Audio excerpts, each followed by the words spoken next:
Well, you probably remember the alleged musical artist Lil Nas X, real name Montero Lamar Hill. He came onto the scene 5 years ago, marketing himself primarily to young children, performing at elementary schools and singing duets with Elmo. Then, after going out of his way to amass this audience of minors, Hill switched course dramatically and came out as gay and then started releasing ridiculously vulgar and graphically sexual songs and videos.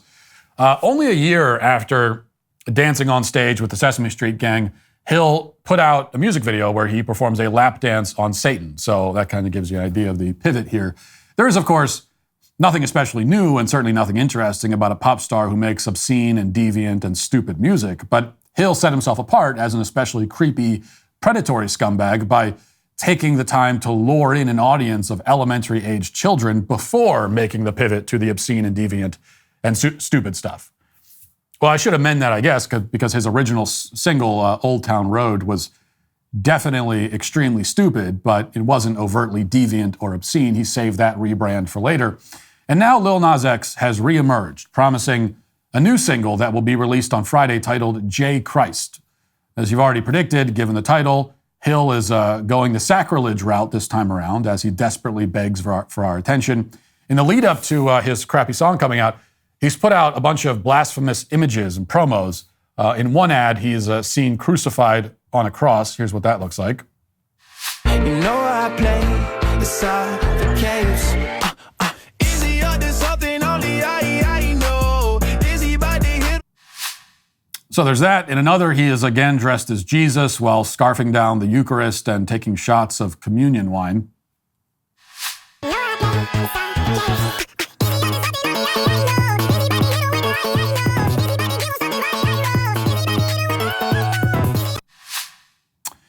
And then once again, he's on the cross, as you can see in this promo image, where he's on a cross being hoisted up.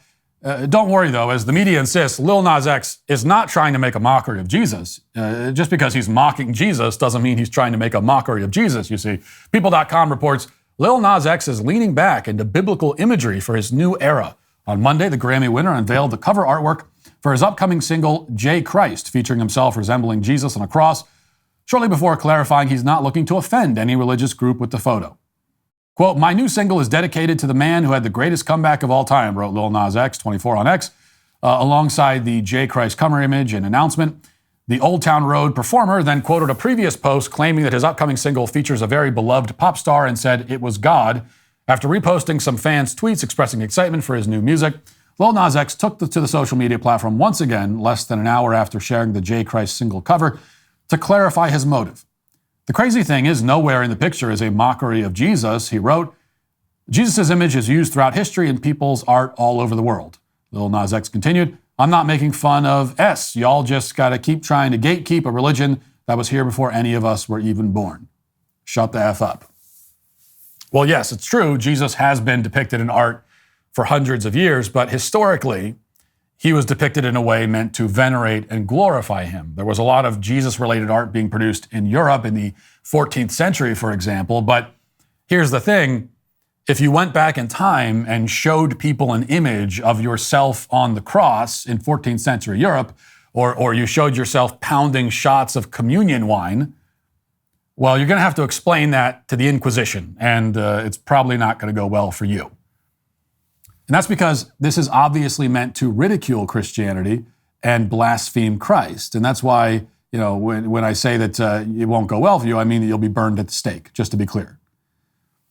But Hill, as usual, even though we don't have an Inquisition these days, lacks the courage to stand by his own provocations. He's a coward along with being a sacrilegious degenerate, and so he always does these things with a little bit of a wink and a nod and a little bit of I didn't really mean it offensively.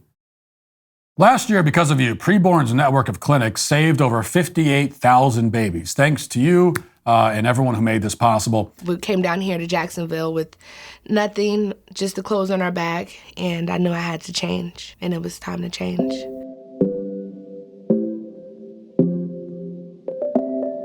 So I was just getting on my feet, and I met someone, and I got pregnant, and I wasn't ready. How am I going to raise a baby? And I barely can take care of my daughter and myself right now.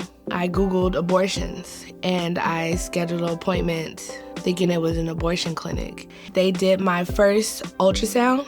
Seeing the ultrasound, it impacted me to the point to where I broke down crying. The nurse reminded me that it was a blessing from God. I was thinking about if I wanted to keep the baby or not.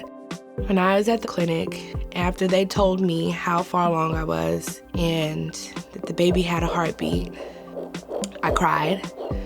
And they gave me a minute by myself in the room. I broke down and I prayed to God.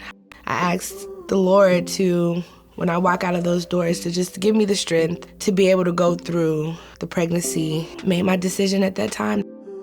Women's Center called me out of the blue and said that they had a lot of stuff for me and they would like for me to come in. They gave me cribs and diapers and so much stuff. It's amazing. It touches my heart. It makes me feel special. It makes me feel like there's people in the world that does care. They gave me hope, the strength to believe in myself that I could do it. Treasure I chose because I know that she was a gift from God and she's just gonna be a treasure. I'm super grateful that I'm able to go down this journey with my daughter, and I'm just super glad that I didn't have an abortion. I've learned how to trust God, how to listen to God, and to trust myself, and to do the right thing, and not be selfish. It feels amazing.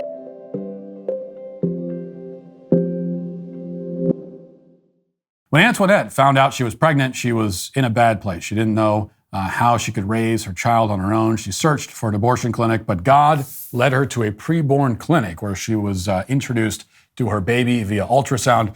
When she saw her baby and heard her heartbeat, she broke down crying, and the nurse reminded her that a child is a blessing. Antoinette chose life that day. Preborn saves 200 babies each and every day. For just $28 a month, you can sponsor an ultrasound and help save a life. When a mother sees her baby on an ultrasound and hears his heartbeat, she's twice as likely to choose life.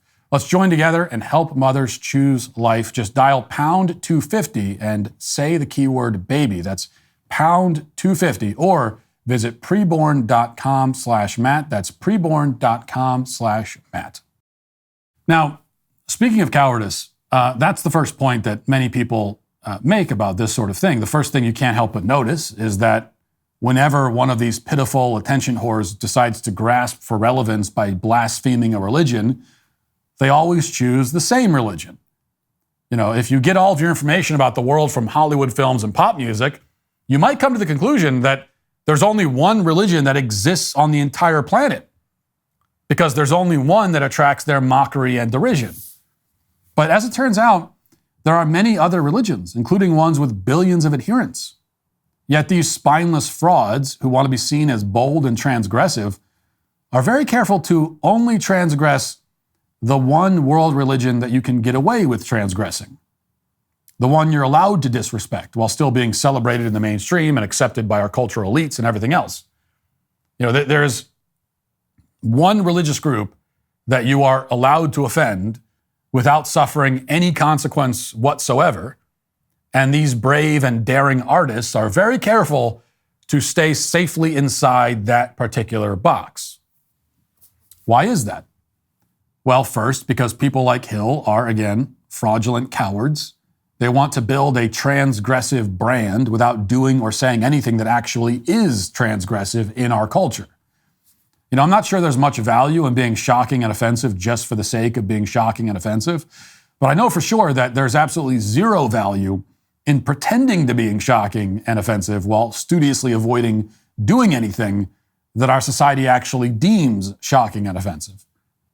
You know, it's one thing to be a shock jock. It's another thing to be a neutered, ballless little puppy pretending to be a shock jock. And that's the category that Lil Nas X falls into. But I must admit, we as Christians are not blameless here. The other reason that Christianity is the only mockable religion is that we have allowed it to be the only mockable religion. You know, Hill will dress up like Jesus and pretend to be crucified, making a parody out of our most sacred image. But we all know that he would never in a million years even consider dressing up like Muhammad, for example. And why is that? Well, that's because Muslims simply will not tolerate that sort of disrespect. They just won't tolerate it. And that's why it doesn't happen. And there was a time many centuries ago when Christians wouldn't tolerate it either. But then Christianity in the West became infected with the disease of liberalism, and most of our leaders started preaching that tolerance is our greatest virtue. Never mind the fact that Jesus Christ himself never once called us to be tolerant, never talked about it, and in fact demonstrated forceful, even violent intolerance when he drove the money changers out of the temple with a whip. But that story, like so many others in both the Old and New Testament, isn't mentioned very often by our priests and pastors. Instead, they preach about some new, modern, totally invented version of Jesus who, from the way they tell it, would likely be a corporate DEI administrator if he was walking the earth today. We have become a weak and impotent church that tolerates ridicule, and so that's exactly what we get. But whatever the reason for this dynamic, the fact is that there is nothing provocative or new or bold or interesting about somebody making fun of Christianity or engaging in anti-Christian sacrilege. Pop stars have been doing that for 40 years. Marilyn Manson was portraying himself as crucified back in the 90s. Modern artists were submerging crucifixes in tanks of urine in the 80s. You're not being subversive with this stuff. You're just jumping on a bandwagon that's been chugging along for decades. Now, it may be blasphemous and objectionable, but it's also played out and boring. And that's where we're left in our culture of decadence. These people have been trying to shock us with the same tired routine since the Reagan administration. And a guy like Lil Nas X, he has no musical ability to speak of, no artistic integrity, no skill or talent of any kind, and so he relies on empty provocation. But even his provocations are trite and derivative. We're not shocked anymore by the profane and the vulgar, because we've seen it a million times. We are swimming in this sewage every day of our lives. He's just adding another bucket, and no one even notices anymore. And that is why Lil Nas X is, again, today, canceled. Thanks for checking out this video. If you'd like to listen to my full podcast on the go, you can check out The Matt Walsh Show on Apple Podcasts, Spotify, or wherever you get your podcasts.